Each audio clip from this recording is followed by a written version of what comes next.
Brought to you by V-Guard. मराठवाड्यात भीषण दुष्काळ पडला. या दुष्काळाचा सर्वात मोठा फटका हा फळबागांना बसू लागलेला आहे.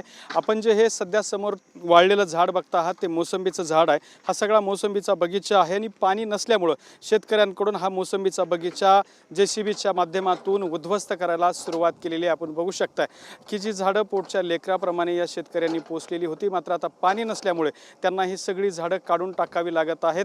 हा सगळा जो फळबाग आहे मोसंबीचा बगीचा तो पूर्णपणे उद्ध्वस्त करण्यात आलेला आहे. हिरव्या स्वरूपाचा असलेला हा बगीचा होता. भाइयों बहनों, उनके राज में पावर रहे अनस्टेबल और हम रखे सब स्मूथ और स्टेबल। हमारा नेता कैसा हो जो स्टेबल पावर दे वैसा हो। अब की बार वी-गार्ड AC स्टेबलाइजर का चमत्कार। मात्र पाणी नसल्यामुळे हा बगीचा वाळायला लागला होता, त्यामुळे शेतकऱ्यांनी हा बगीचाच काढून टाकण्याचा निर्णय घेतलेला आहे. सगळीकडे एक स्मशान पडल्यासारखं या ठिकाणी झाडांचे हे मुडदे पडल्याचं आपल्याला पाहायला मिळतं आहे. अत्यंत विदारक आणि वाईट अवस्था सध्या मराठवाड्यामध्ये आहे. आणि चक्क मोसंबीचा बगीचा जो आहे, हसता खेळता बगीचा, ज्याला फळं लागायची, असा बगीचा या ठिकाणी शेतकऱ्यांकडून उद्ध्वस्त करायला सुरुवात केलेली आहे. दुष्काळाचे प्रचंड मोठे चटके आणि भीषणता मराठवाड्यातला शेतकरी सध्या सहन करतोय. उनका बैकअप सिर्फ कल तक और हमारा चांद तक।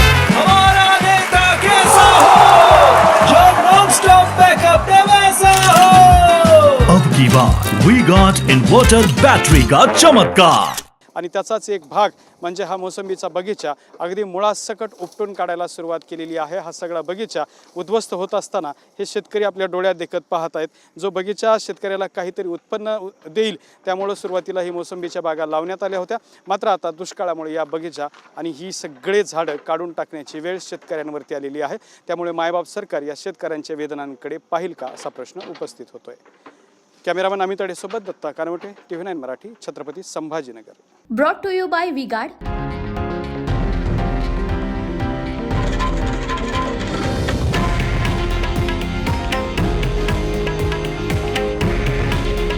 हे आहे देशातील नंबर 1 न्यूज नेटवर्क आणि आपण पाहत आहात TV9 मराठी. काळजी तुमची, हित महाराष्ट्राचं.